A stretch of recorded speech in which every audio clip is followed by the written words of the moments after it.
Good evening, everyone. Well, actually afternoon, but thank you so much for joining Random House Book Club and Investigation Discovery Presents Thrilling Reads with Karen Abbott, Janelle Brown, and CJ Tudor. We are so excited for today's conversation on all things thrilling.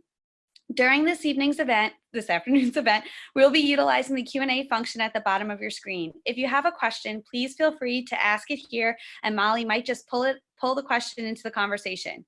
Please connect with other readers and guests using the chat function. We'd love to hear your thoughts, what you're reading, and how you are taking care of yourself during this difficult time. We just ask that everyone please stay respectful in the chat. Random House will also be providing the link to each of our panelists' books that are currently for sale in the chat. The event will be posted on YouTube, and we will send that link out to all guests in case you would like to rewatch or share with your friends and family. I am so happy to introduce the moderator for this evening, Molly Odense. Molly is the senior editor for Crime Reads, the world's premier website for lovers of crime, fiction, mystery, thrillers, and true crime, bringing readers a daily slate of essays, interviews, book lists, and excerpts. She's originally from Austin, where she worked as a bookseller, a vegan donut baker, and a coffee product demonstrator, among other gigs, before moving up to New York City. She is based in Brooklyn, where she lives with her cat, Fritz Lang. And now, Random House Book Club NID presents Thrilling Reads. It's great to join everyone. So let me introduce the talented authors that will be speaking during this book club event. First off, I'm going to introduce CJ Tudor. She is the author of The Hiding Place, The Other People, and The Chalk Man, which won the International Thriller Writers Award for Best First Novel and the Strand Magazine Award for Best Debut Novel. Over the years, she has worked as a copywriter, television presenter, voiceover artist, and dog walker.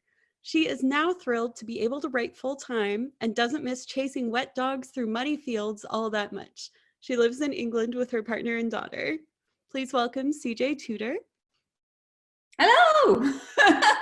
Am I supposed to come on now? Yep. Up next, we have Karen Abbott. She is the New York Times bestselling author of Sin in the Second City, American Rose, and Liar, Temptress, Soldier, Spy, named one of the best books of the year by Library Journal, the Christian Science Monitor, and Amazon. She has written for NewYorker.com, The Wall Street Journal, The Washington Post, Smithsonian Magazine, and other publications, and has appeared on the History Channel, CBS Sunday Morning, AMC's Making of the Mob, the Travel Channel's Monumental Mysteries, and the Discovery Channel. Her new book, The Ghosts of Eden Park, is an instant New York Times bestseller, an Edgar Award finalist for Best Fact Crime, an Indie Next Pick, and an Amazon Best Book of 2019, and a Smithsonian Magazine Top 10 History Book of 2019. The Wall Street Journal calls The Ghosts of Eden Park vibrant and enormously readable, and names Abbott one of the masters of the art of narrative nonfiction. Please welcome Karen Abbott. Hello, everybody. Coming to you from a fake Eden Park here in Cincinnati. Cool backdrop. Thank you. It's much better than my walk-in closet office. So. And last up, we have Janelle Brown. She is the New York Times bestselling author of Watch Me Disappear, All We Ever Wanted Was Everything, and This Is Where We Live. An essayist and journalist, she has written for Vogue, the New York Times, Elle, Wired, Self, the Los Angeles Times, Salon, and numerous other publications. She lives in Los Angeles with her husband and their 2 children, and her latest book is Pretty Things. Please welcome Janelle Brown. Hi. Hello. Howdy. Hello. Before we get the full discussion going, can everyone say just a little bit about what their latest book is about, starting with CJ? Oh, right. Oh, crumbs, I always hate this bit. Yes, The Other People. Look, I've got a copy there. I was actually prepared. So, yeah, it's The Other People is about, it kind of, I suppose in a nutshell, it's about a man searching for his daughter who everyone else believes is dead. It starts with the protagonist, Gabe, who is driving home from work one night along the motorway, and he's in slow moving traffic, and he ends up stuck behind this kind of weird beaten up old car with loads of faded stickers around the rear window. And as he's stuck behind this car, sort of looking at it, he suddenly sees a little girl's face appear in the rear window of the car. And it's his own daughter, who should be at home in bed with her mum. And she mouths one word, "Daddy," and he never sees her again.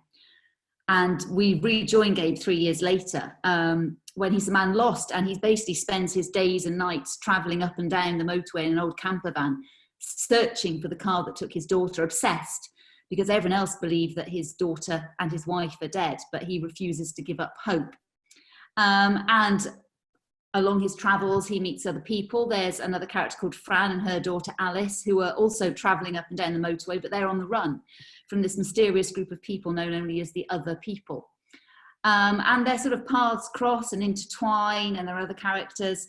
And it's a book very much about loss, about hope, about people caught in limbo between places. But I suppose ultimately it's about the relationship between parents and children, and about sort of not giving up hope. And in a way, it's kind of, I suppose, every parent's worst nightmare. And I have a little girl. And I suppose a lot of the time as authors, you write about things that scare you. And as a parent, I guess your biggest thing is losing your child. And that was sort of the thinking behind it. So, yeah, so that's in a very non-nutshell type way. I wish I sort of had a kind of a pat thing for this sometimes, but I just do tend to ramble. That's kind of what The Other People is about. It's a scary setup for a parent, but I guess a lot of authors sort of lean into exploring their deepest fears through their. They do, and I think, and I actually, the whole setup for the book came about because I was stuck in. We were driving as a family up. Most books start with a what if, don't they? I think, and we were driving on the motorway one night.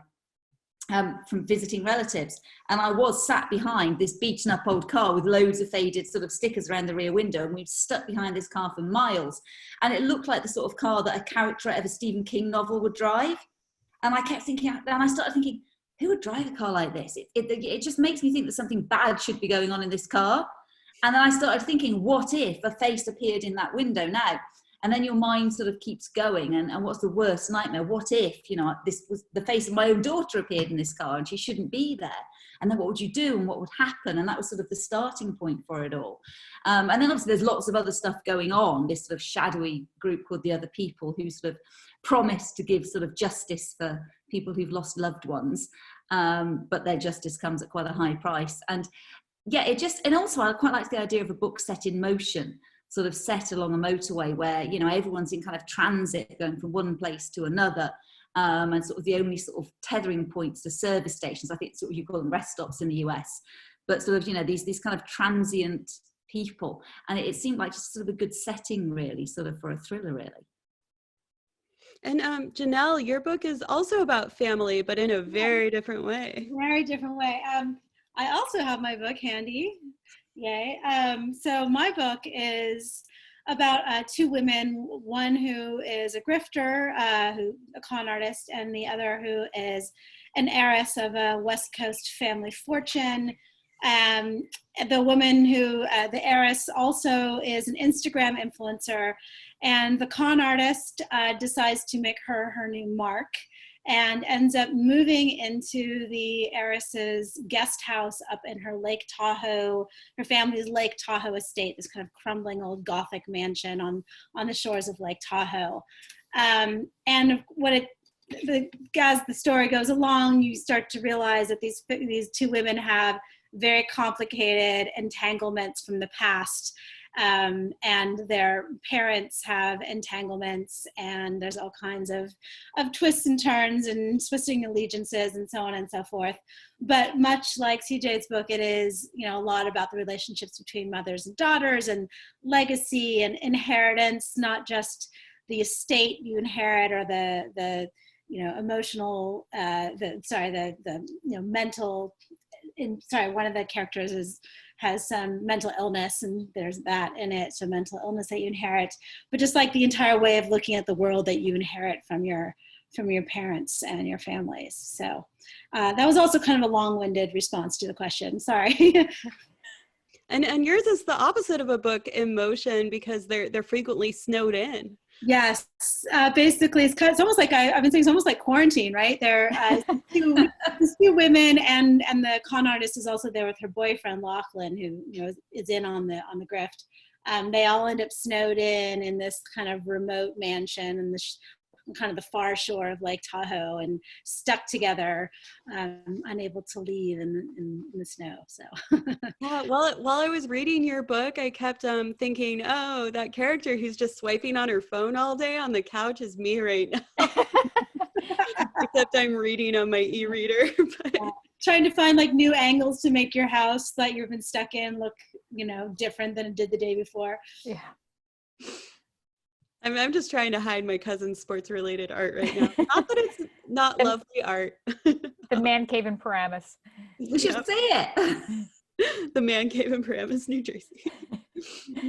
And Abbott, your book is also about people who probably wouldn't want to quarantine together. No, absolutely not. That's a very good, that should be the new elevator pitch for all of these books. But here I happen to have mine too. I don't know if you can see it because I'm like in a fake background. Oh, here. Oh yeah, you can there, yes. I will cover my face. It. Yeah, here's my book. It's called The Ghost of Eden Park. It's a true story. It's nonfiction about the George Remus. He was America's most successful bootlegger. He was the real life inspiration for Jay Gatsby and The Great Gatsby.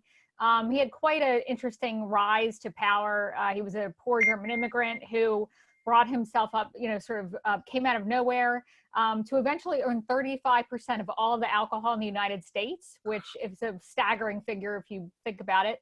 And he's sort of flying high and living his dream, as they say, until his wife falls in love with the very prohibition agent who put him in jail. So there's this sordid love triangle, there's a murder, there's a sensational trial. If anybody out there watched the Boardwalk Empire show on HBO, ran for about 5 seasons back in the 2000s. That's how I got the inspiration for the book. I have a picture of a still from the show, one of my favorite images. But he was a fascinating character. I couldn't believe he was a real person. He speaks of himself in the third person and says ludicrous things like Remus's brain exploded and so many people want to kill Remus. And his real life was so much more dramatic and fascinating than anything that was on Boardwalk Empire. And I think his story really embodies the roaring 20s and that really entrepreneurial, crazy spirit. I had a lot of fun with it. It's actually also a nonfiction whodunit. There's a gun goes off in the beginning, like a Chekhov's gun, and during the story, you don't know who's going to kill whom. Everybody's pretty much capable of murder in the book. So it was really fun to be able to do that with a true story. And I made it a point that I was going to ask you about this so that the world can know. Please tell us about Remus's attitude towards undergarments. Well, to give a little context to that, I did some research, obviously, for the book. I was really lucky to find a huge trial transcript. It was about 5,500 pages.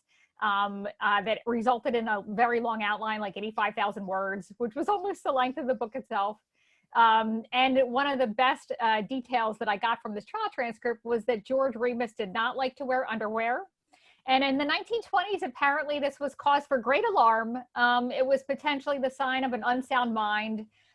So, if you want to send signals, just do not wear your underwear. People will be terrified of you. So. Although he exclusively wore silk suits, so he must have been very comfortable. I think he was very comfortable. Cool. Yeah, very cool and comfortable. He expressed a need for freedom down there. He explicitly said that. He had a very weird, like, tactile thing. Like, he also didn't like the feel of buttons at the back of his neck. He was very particular about textures. So I think he just wanted to roam free a bit and feel the silk. I mean, I don't know what else to say. But it was people thought very hard about his lack of underwear in the 1920s. They wrote so many articles about him.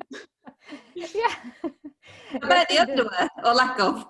Yeah, exactly. Yeah, it was quite a bit of contention. It was just the lack of underwear in itself was disturbing, but coupled with a few other things, a few other perversions or perceived perversions, it really pushed things over the top. So, And speaking of perversions, we have our first question from the audience. good segue. This is for everyone. Do you guys ever get creeped out by something you've researched or written? I don't get creeped out by stuff I've researched or written. I get like excited, you know, when you have that moment where you're like, oh, this is so weird or interesting or not what I had expected. And you start getting that kind of like a little bit of a like adrenaline hit that that you had a eureka moment. That's what I get. I've never been creeped out by, I mean, granted, I'm not writing like hardcore thrillers where people are doing things, you know, locking people in dungeons or anything like that. So This isn't that kind of panel. no, not that. No, it's the same. Yeah, I think it's interesting. I mean, I would call myself terribly lazy because I, you know, tend to write books which don't require a lot of research, really, I suppose, because I don't write sort of police procedurals. And the reason I don't write police procedurals is because I don't want to do all the research. Or also, I feel that if you're going to do that type of thing, you've got to get it so spot on. You have to be meticulous about your research. But you do have to research stuff. And I think, you know, what I find sometimes with researching things, which is interesting, is that you sometimes think, oh my goodness, now I've got this plot point, or I've got something that seems kind of like quite outlandish or ridiculous. Could this ever happen in real life? And then when you actually start to research stuff, you inevitably find that, yes, it could. And actually other stuff that's even weirder, you know, could actually happen and has happened. In The Other People, I had to speak to coroners and police more than I had done in previous books, actually, because there are certain points within the book that, you know, I had to know whether this was possible, because if this wasn't possible, then the whole premise of the book would fall apart. But in the process of speaking to the coroners, what I found was interesting is obviously how matter of fact they are about a lot of stuff, but also how sort of things that, you know, you take for granted that, oh my goodness, that could be quite outlandish. And they're like, no, that happens all the time. And you're like, okay, I didn't expect that. And the same with talking to police, because I had to talk to, I was very lucky, actually. We moved just when I was writing this book. And it turned out down the road, there was a retired Met detective who does like consultancies for books and scripts. So I was like, great. So I sort of plugged him for research as well. And again, I think you find when you talk to people like that, they have a very dark sense of humor for a start. But anything you ask them, they've pretty much heard and seen it all before. So in the view of getting creeped out or anything, no, not really. What about the supernatural parts? The supernatural parts. I was saying when people ask about that, because I do have like kind of like creepy, sort of more supernatural bits in my books. But I always say, the weird thing is, I am scared of everything in a weird way. There's so much stuff I'm scared of, and things will creep me out in real life. But when I'm writing the books, that doesn't creep me out at all. But I am an absolute wuss with so many things. I am the person, if someone says, hey, what's the worst that can happen? I'm like, well, let me tell you right now. So, but yeah, I don't creep myself out when I'm actually writing stuff or researching stuff. I personally love to get creeped out because I'm researching real people. And so I think the more kind of quirks that you find, the more you can dig into people's dark recesses of their mind, the more they come to life. And my whole thing is, you know, why write about dead people if you're not bringing them back to life? And people are complex and they're dark and they're complicated and they have scary thoughts and they have fears and they have done very bad things. And the more I can unearth of that, not only does it make the story better, it just makes the people more real. And I feel like I'm actually doing justice to the person who lived. So I wholly welcome any really weird things. You know, one of the things that wasn't creepy at all, but I thought was really interesting was that George Remus, who was this formidable, brilliant man who seemed pretty fearless, had this fear of ghosts. He was terrified of ghosts. He talked about this, which was partly inspired the title. But I just thought it was such a humanizing thing too. Like this man who was a who built this multi-million-dollar empire, who had made enemies across the country. You know, was scared of ghosts, just like any little boy would be scared of ghosts. So I like finding the real things that make the characters sort of pop out of history a little bit. So let's talk about writing process. I have another excellent question from the audience. Stephen King and other authors often distinguish between the early drafts of a story and the subsequent crafting of the story with the reader in mind. Do you guys think about that much? Is the first draft for you and then the later drafts are more for your readers, or? My first drafts are a mess. Absolutely awful. My first draft is just desperately getting words on the page generally. I have a vague, as I don't plot, so I kind of like just put down the ideas as they come. And that's great, and it's fun, and it keeps it interesting. But it does mean my first drafts are an absolute mess. Literally, I don't correct spelling mistakes, I don't correct typos, I don't correct grammar. I sometimes go back to edit stuff and go, I have no idea. I actually can't, that makes no sense whatsoever, even to me. I don't know what I'm trying to write here, because I just get it all down. I call it the vomit draft. Right. Vomiting it on the page. I say the same thing. It is just get the words on the page. And sometimes I'm like, I know I need to get to here, but I've got this horrible bit I don't know how to fill in between. So I just kind of write, and I know it's rubbish, and I know that I'm going to have to change it, but it gets me from there to there, and it gets me eventually to the end. And I have certain kind of plot points that I generally know I need to get to. And then once I've got that horrible mess down, and I go, great, I've got stuff I can edit. And then I sort of do another draft that is vaguely acceptable for human consumption, is what I call my second draft. I'm thinking about how much more terrifying the Chalkman would have been if it was like handwritten with spelling errors. It honestly, I mean, I don't handwrite, but I type it, and I don't correct anything. It's such a mess, but it's the only way I can do it. Because if I stop, I know I'll just spend forever obsessing about one particular bit, and I need to just get it to the end and then have stuff to work with. And then my second draft is sort of the legible one, and that tends to be the one that then goes off to my publishers and my editor. And I said to someone the other day, actually, when I first sent something off to my editor, it felt very much as if I was submitting something hugely polished that was perfect, that nobody would ever want to change, because it was great. And now I've realized that actually when I send stuff to my editor, it's actually just a cry for help. It's got to the stage where I can't make it any better myself, and I don't know what else to do with it. So I'm like going, please help me make this into book form. Because that's the great thing, that's the wonderful thing actually about when you are in sort of, you have an editor, and you're with a publisher, that you have got somebody who can look at it with fresh eyes, because you get to the point where you can't do that yourself. You can't see it with fresh eyes again. You don't know how to make it better. And the wonderful thing about having an editor is that they can look at it and tell you all the bits that that are lacking or that need more work. I always say my editor's wonderful, because she manages to make me feel like I'm the best writer in the world, while pointing out all the ways that I'm really, really not. And that's what a good editor can do.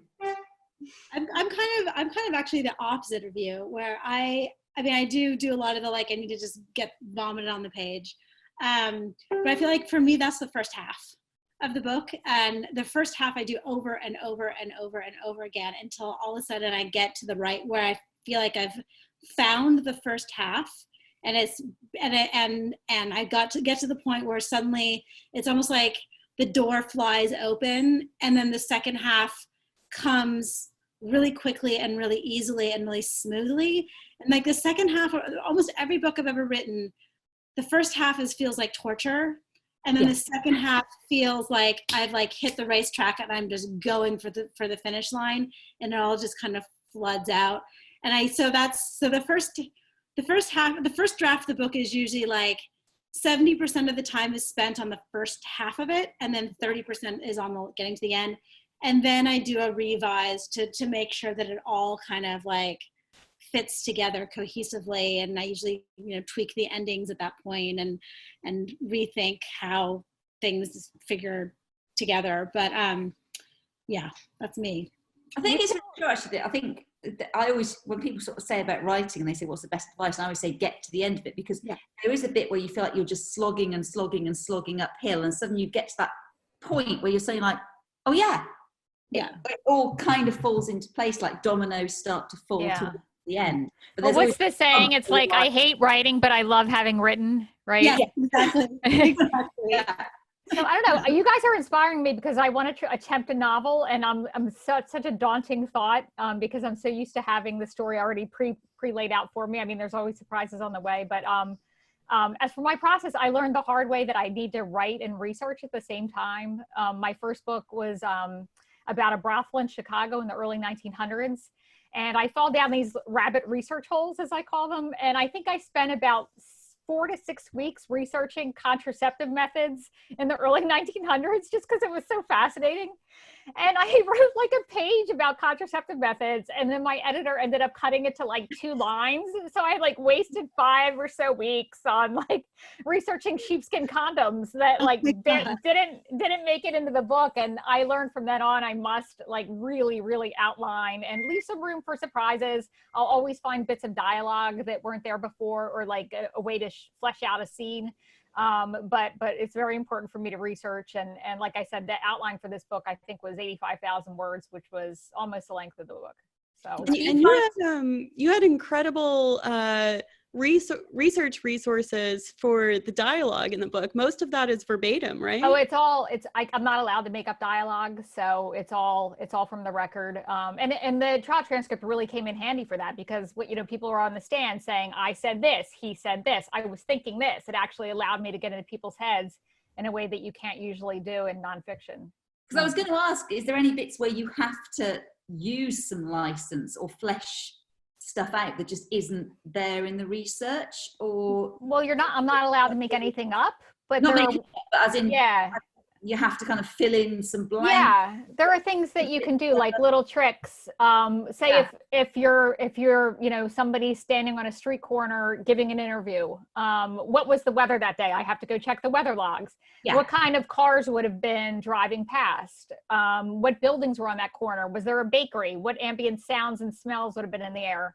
So it's that kind of stuff that you use to fill in the scene, even if it's not. I'm so blown away by that kind of research. It's so far from what I do. I'm like, I'm just gonna make this up. And I mean, I worry about plausibility, certainly, and like this book, my book was set up at Tahoe, and I made sure that the restaurant that I'm mentioning was open at that time of year, things like that. But God, I'm like having to reach but I don't know. I think that invention, like there was a bakery, like. But I think it goes both ways. Invention can either be a freedom, or fiction can be either a freedom or like sort of shackles. Like I feel like, oh my God, I have to make up dialogue. Like I only know, I have to invent somebody's speech. I'm used to the speech being there for me. It's a whole different, I don't think it's any easier to write fiction. I really don't. So all of you are a few books into writing. One of the reasons I actually turned to fiction. Sorry, Janelle, what? Oh, no, I was going to say I was a journalist before I turned to fiction. And one of the reasons I turned to fiction, because I was so tired of sticking to the truth. I was like, I could always think of another way, a way someone could have said it better, or a more interesting twist of reality. So I was so ready to put verisimilitude, there's a word I'm looking for here, where you're right, truth. I was ready to put truth behind me. Yeah. Sorry, I interrupted. Oh, no. I think Molly, you were speaking. Oh, what was I going to say? I'm going to move on to one of the audience questions, because I forgot my question. And this question is really fun. Which of your characters would you most like to quarantine with? Oh. I don't know if I would want to quarantine with anyone from Abbott's book. Maybe the accountant. Oh, the accountant, or who I would quarantine with? Mabel Walker Willenbrandt. Oh yeah, but then I would feel like bad about myself because she was so productive. That's very true. She was super productive. I'll just speak briefly about who she was. Mabel Walker Willenbrandt.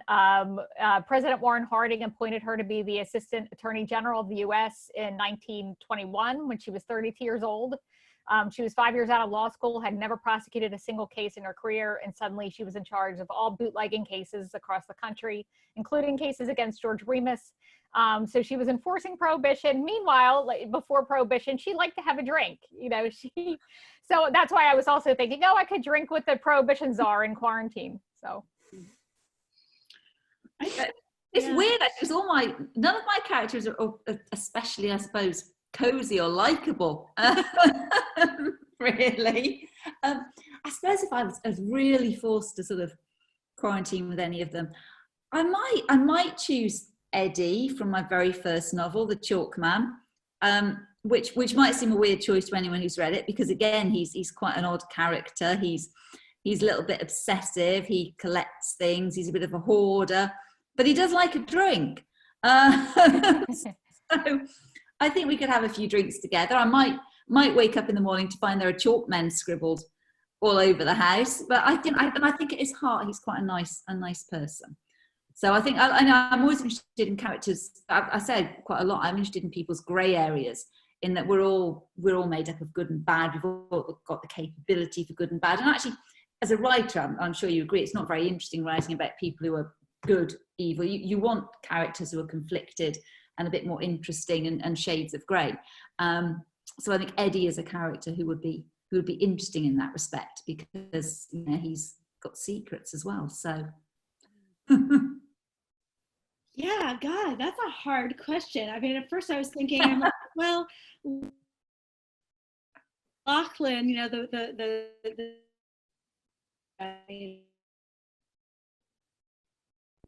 romantic. Janelle, your signal's cutting out a little bit with me. Have you cut out? Well, I know who I would want to quarantine with in Janelle's new book. None of the characters. Safe answer. Good answer. Just all of them. Terrible to live with. They were all interesting in different moral areas, but none of them would be good housemates. I guess I wouldn't mind quarantining with the Insta influencer, because she knows how to cook French cuisine. You see, yes, I like your thinking. Very smart. I love my husband and my little girl dearly, but I think when you're, and my husband and I, we both work from home, so we're used to being together a lot of the time. But I still think when you have that kind of enforced sort of thing where neither of you can go out and you're stuck together, being stuck with anyone for a period of time does make you think of murder sometimes. It just does. Definitely. Janelle, you're back. Hooray. Yeah, hopefully this will work. I tried to slide I switched from Wi-Fi to my hotspot, so hopefully this will work. We'll see. Okay. Anyway, hi, I'm back. Anyway, what did I miss? I was saying that I would quarantine with the Insta influencer in your book because of her knowledge of French cuisine. This is true. She's a very good cook. Oddly, you would not think that a privileged heiress would be a good cook, but she cooks well, and also she makes a mean martini. Oh yeah, that would be great. And yeah, I guess Abbott, your characters would know how to make all kinds of interesting cocktails, because you even have cocktail recipes at the end of your book. Yes. I was also thinking about, George Remus, I don't know if I'd want to be friends with him necessarily in normal times, but I would quarantine with him because he knew how to throw parties. Of course, nobody then would be able to go to his party. So that would be a problem. But he gave out these incredible party favors. He gave out, what was it? Engraved watches for the men, diamond stick pins for the men. Every woman got a brand new 1922 car, $1,000 bill under everybody's plate. So I don't know, you'd be pretty well set, I guess, once quarantine was over. But I don't know about being behind closed doors with him for a very long period of time. He'd be pretty emotionally needy by the end of it, though. Yeah, and at least there would be no underwear laying around the house, at least. No dirty. That's one good thing. I remember the question I had earlier. So since you guys are all a few books into writing, what's some writing advice that you wish you'd had when you first got going that you want to impart to the budding writers of tomorrow? Well, I mean, from my point of view, I mean, I don't know about the other writers here. It took me a long time to get published. It took me well over 10 years. And so I might, without being negative, I might sort of, say to people, you've got to be in it for the long run. To get published is difficult. It's tough industry. It's hard to get an agent. It's hard to get a publisher. So, write for the love. Don't write because you want to get published, which might sound a strange thing to say, but you have to love the writing, because you will get knockbacks, you will get rejections, you will get stages where you think this is never going to happen. So you have to love the writing so much that in a way that doesn't matter. You can't stop writing regardless. So, write and want to be published and keep that dream, but know that, it's a tough road. And the first book you write, which you might think, yes, because I think everybody does go, I've written a book, this is it, I'll send it to an agent, they'll love it, the publishers will love it, and suddenly, it's all going to be amazing. Might not happen. Don't let go of that dream, but sometimes you have to accept it won't be the first book, it might be the second book, it might be the third book that, you write is the one that gives you the break. Sometimes it might not be any of them. I remember a publisher saying to me, there are lots of wonderful writers who are not published and won't get published, and it's not because they're not wonderful writers, but also there is a degree of timing and luck. It might not be what that publisher is looking for at that time. It might be something that a few years later is something they're looking for. You just don't know. So I think you have to write for the love of it, and of course submit and keep pushing away at it, but you have to have that degree of perseverance and patience with publishing. And the biggest thing, actually, I wish someone had told me, was finish the book. Because I think, like a lot of first-time writers, and people say to me all the time, they're like going, oh, I've written this book, but I don't think it's any good, and I've got this better idea, and I'm like, no. The temptation of the better idea is the thing that will always break you. Because partway through a book, I think, oh, God, this is awful. This is hard work. And there's another idea I want to write. But I've realized I think that with every book now. And actually, you've got to get to the end of it. You've got to finish that book, and then you have something to work with. Don't be tempted by the other big shiny idea, because you'll be in exactly the same position with that book. You'll be halfway through going, this is hard work. So finish something. You've got to struggle through, I think, sometimes, and finish things.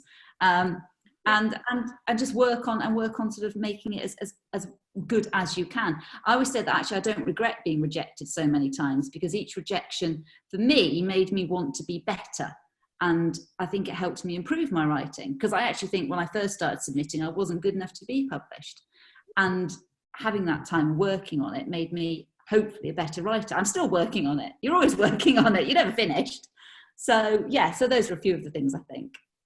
I would give a little bit more of a practical piece of that. I mean, that's good advice. That's great advice, because I completely agree with everything you said.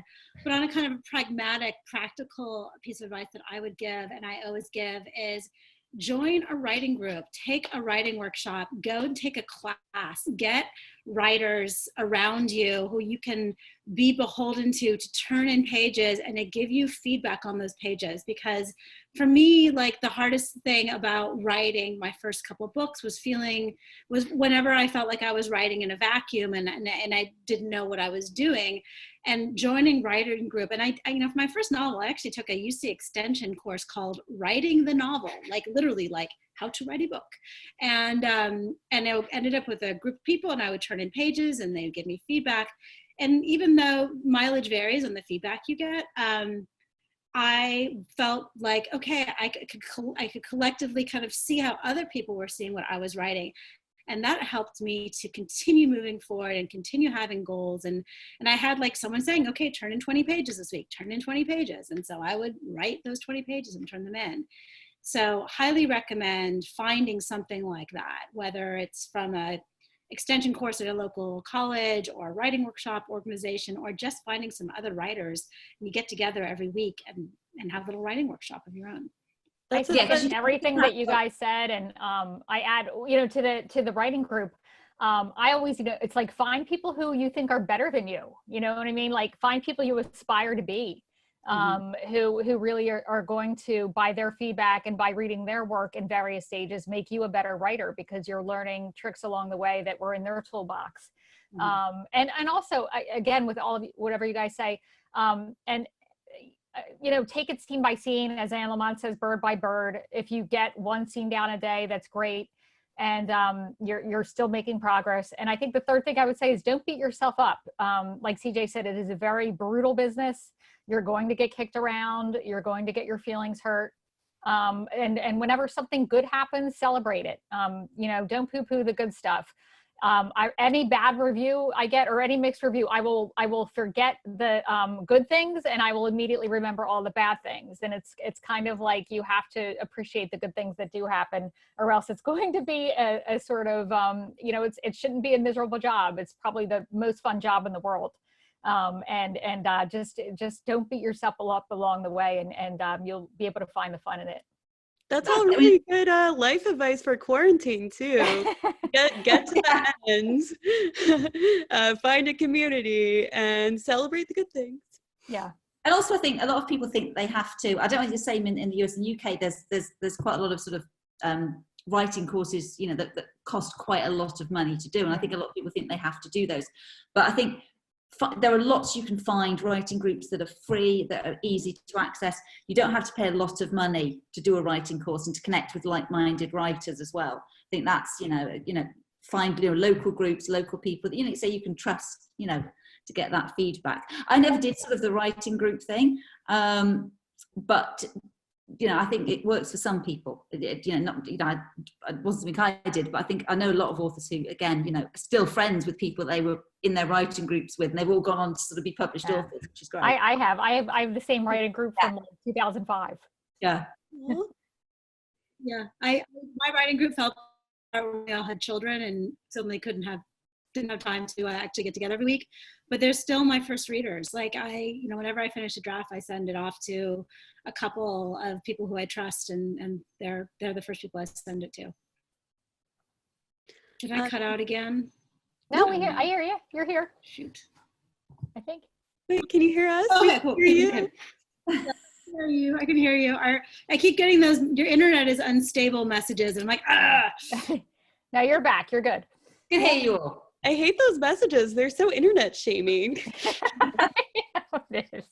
I just noticed that in the chat, someone asked if your book could have a soundtrack, what type of music would it be? I actually made a Spotify soundtrack for the Random House Book Club. I have to figure out how, I bet I can find it and put the link up. I'm going to put the link in the chat. So anyway, we can continue on this conversation, but I just was going to put that in the chat. Let's keep going with the soundtrack. I cut out again. Yeah. Oh, I have there's a reading group guide on my book, my website. For book clubs. I love book clubs, by the way. If anybody wants to do a Zoom book club, I'm here for it. And there's lots of great 1920s hits on there. But I personally am, like, my musical taste is stuck in old school hip hop. So anytime I'm writing a book, it could be like the Civil War era, and I will have on like Run DMC and LL Cool J and NWA. So I don't know. So that's my own personal soundtrack, I guess. So what you're saying is the Ghosts of Eden Park should be the next Hamilton. Yes, exactly. I like the way you think, Molly. Let's make that happen. Ooh, that would be good. I can't listen to music when I write at all. I find it too distracting because I like to sort of get into the music. And I'm like a rock chick. I'm like stuck in the 90s rock chick, basically. But when I'm writing, I can't listen to anything. I like to listen to my music in the car or something and like blast it out and sing along. And if I'm writing, I would just get too distracted. I have to, CJ, I have to ask you a question about your amazing haircut. How have you managed to maintain that in quarantine? Yeah, seriously. This is really long and it's a real mess at the moment. It desperately. I actually bleach it myself anyway, because I always have done. So I've never needed hairdressers for that. So that's fine. I just bleach it at home. But yeah, my husband's bought some clippers. He's been clippering his own hair. So I've been clippering the sides And then today I went, the top's getting a bit long, so I just basically been lopping bits off with because I figure, you know, it doesn't matter. It's short. It's fine. It'll cope. It's amazing. I wish I could pull that off. I love that hair. Me too. That's amazing. It's a great haircut. My daughter keeps threatening to cut her own bangs, and I'm like, no. I'm probably gonna do that myself like next week once they start getting behind the glasses. Like, they're driving me crazy. I keep threatening my little girl that I'm like, you know, if you're not good, I'm going to cut your hair like mummies. And I cut it all off. You should be so lucky. I want your haircut. Let's do another question from the audience. Do you guys read a lot of crime and thriller novels or consume true crime content in your free time, or are you all done with it once you put down the pen? No, I read loads. It's what I love to read. I think you tend to write what you love to read, don't you? And obviously it's really nice because one of the privileges of being an author is you tend to get sent a lot of free books. Which is brilliant. So I get sent a lot of thrillers and sort of horror as well. And I love reading. I love discovering a new thriller author or, you know, a new book and something that excites me. It's amazing. And I suppose the other nice thing is that when you get published, when you have your first book go out, obviously it goes out to a lot of other authors, and you know you're looking for them to read it and hopefully say some nice things about it. So one of the things I really love is getting sent a book by a new author that, you know, you fall in love with, and it's amazing. And hopefully, you know, you can say something nice about it and tell other people about it and share the book love. And that's nice too. But I find occasionally that, you know, it's nice to take a break and read something different. And if I want something different, it's quite nice to read something non-fiction, I find. Actually, but at different stages in the writing process. Sometimes when I'm putting down the first draft of a book, I find I can't read other thrillers or mysteries or crime because you don't want to take on the tone. I think it's very easy sometimes to I kind of absorb things like I call it's voice creep. I call it voice creep. Yeah, and it can really sort of affect your writing. When I'm editing, it's fine. I can read anything then. But sometimes I'll read non-fiction or something a bit different when I'm getting down that first draft. I think voice creep is a good word for it. Yeah. I mean, I read a lot. I know what you're talking about, the voice creep stuff, but I do find that reading books inspires me a lot when I'm writing. Whenever I get stuck, I will pick up a book. I have certain books that I'll go back to over and over again because they break me out of that feeling of stuckness. Sometimes like reading a book, I'll read it for structure, just to understand like how they assembled the book, like the structure behind the story. Is always really interesting for me to read. And so sometimes I'll look at books that I feel are similar to what I'm trying to achieve with mine as I'm writing, in order for me to just kind of get my head around the process. But I read everything. I don't just read, you know, suspense and thrillers. I read, you know, I like my bookshelf right now is all kinds of stuff. I've got, you know, I just finished reading The Knockout Queen, which is a fantastic book about like a coming of age novel. And, you know, forgetting what else I've read. Of course, I'm blanking out. But I read all kinds of stuff, and I find anything that I read inspires me when I'm working. Well, I have to read a lot of super dry stuff for my work, nonfiction. You know, I have to read academic and like government papers and reports into classified files. And so I find myself reading fiction more often than nonfiction in my spare time, because I'm like, give me the plot, you know, give me the juice. Yeah. I need to get my head back into story. I need to get out of facts and get back into story. And like Janelle said, it's just great for structure too. Yes. Especially when you're trying to write nonfiction that reads like a novel. You really want to keep the novel pacing and the novel structure and the novel tricks sort of at your disposal. So I probably, I read more fiction than I do nonfiction. It is true. It's nice. It is interesting to read other books for, like, say, structure and inspiration. I find it really helpful when I'm at the second sort of draft stage. I just reread one of my favourites, Shutter Island, recently, and it really reminded. It was really. I love that book anyway, because it's such a great lesson in structure if you want to do that sort of unreliable narrator in a way, and give all the clues. They're all there, but it still gives you that wonderful, oh my goodness, I didn't see it coming, but I really should have seen it coming. And I found that really relevant to sort of the book I'm writing at the moment.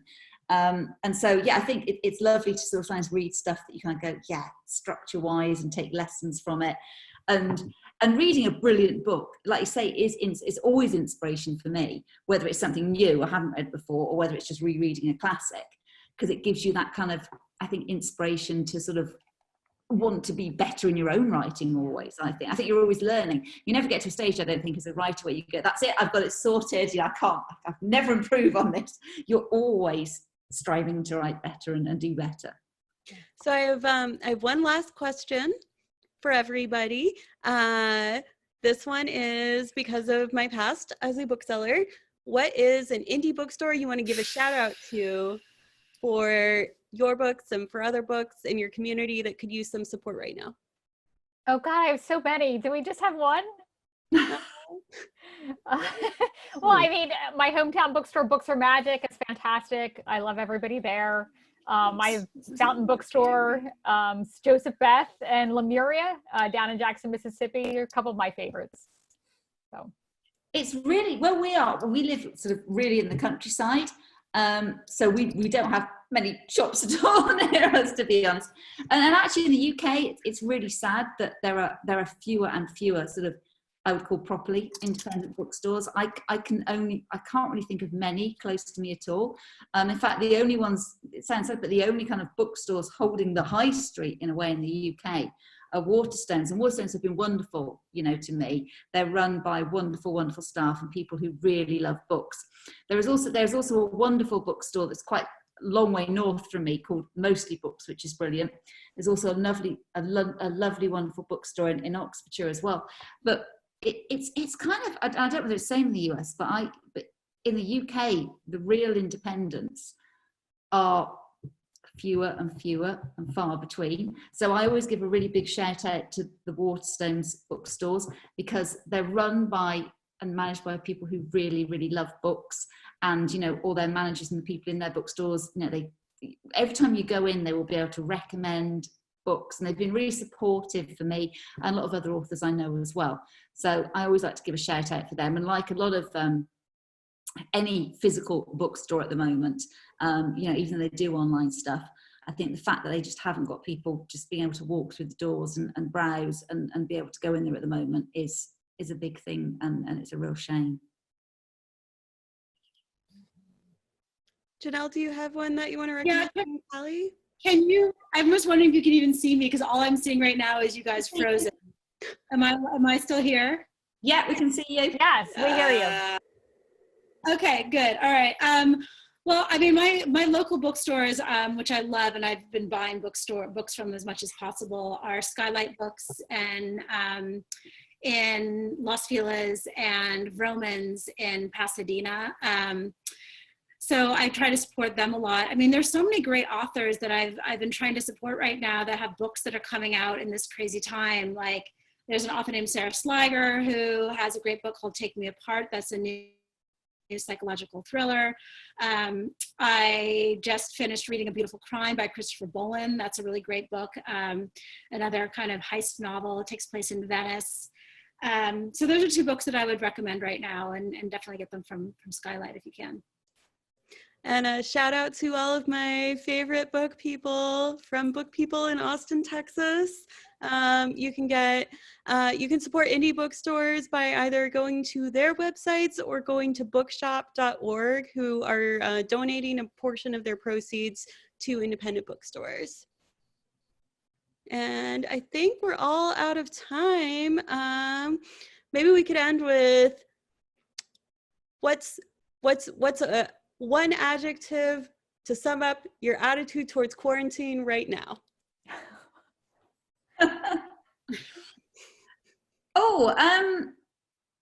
Would it sound wrong if I said relaxing?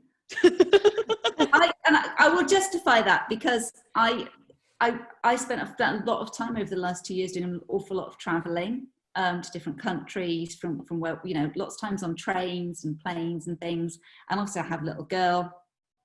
And And although that's lovely and you meet lots of other people and publishers and readers and so on, as a writer, your biggest love is writing. And in some ways, for me, it's been quite nice to just have the time at home just to write, and also not have to keep rushing off from my little girl, which, you know, is difficult. And it's been nice to have more time at home as a family. So relaxing might sound a weird word, but I think you've always got to take the positives from things. There are always downsides, but the upside is actually it's given us a little bit more time to chill as a family. I have the exact opposite word. I was going to say harried. Because I feel like with my kids at home and my husband there, we're like, just there's constant chaos all the time, and having that sort of focus to work and write kind of out the window. There's always a meal to cook. There's always a child running up like with some kind of thing that they need, some technology that's not working, or a class that they can't need help with. You know, bread in the oven. It feels a little bit like chaos sometimes. All four of us on simultaneously. I'm gonna have to say claustrophobic. I live in a tiny, like 600 square foot apartment on the Upper West Side. My husband, who is a dam engineer, like a DAM engineer, he's doing like nonstop conference calls on roller compacted concrete, which like has cured my insomnia. I've been in insomnia my whole life, and now I'm not. Which is good. And then I have an African gray parrot who is really large and fat, and who insists on being like the center of attention at all times, and is kind of taken over everything, and is like nesting in the bathroom, and we don't dare go in there. So I don't know. My friend has an African grey parrot called Wally. He's brilliant. He's hilarious. And Amazing. he's like, like the first responders scream, you know, we scream for the first responders every night at 7 p.m. And like on clockwork, he'll be like, woo, woo. And like, they don't do it all day, and like nobody can work. And then the roller compacted concrete talk starts again. Like, I just can't get away from any of it. So. I'd say the word to describe my quarantine is lazy, because I have a very fat cat and we've just been lounging the whole time. Thank you all so much for doing this wonderful book panel. Thanks to Random House for putting this together. And don't forget to check the chat for links to all of the wonderful books and bookstores that we've discussed in the past hour.